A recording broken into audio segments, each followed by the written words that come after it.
चार होता है, दे दे दिल जो वही दिलदार होता है। आंखों ही आंखों में आंखें चार होता है, दे दे दिल जो वही दिलदार होता है।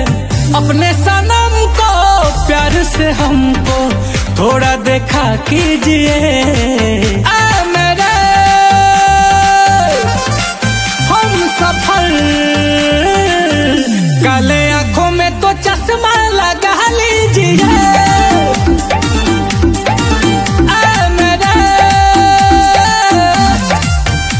सफल। काले आंखों में तो चश्मा लगा लीजिए।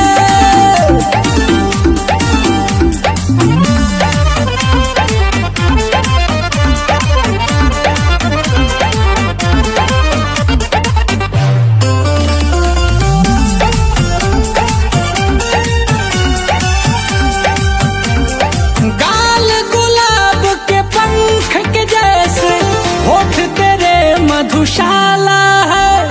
कह दो सभी से आज अभी से, आपका ये दिल वाला है। ऐसे हंस के दिल में बस के,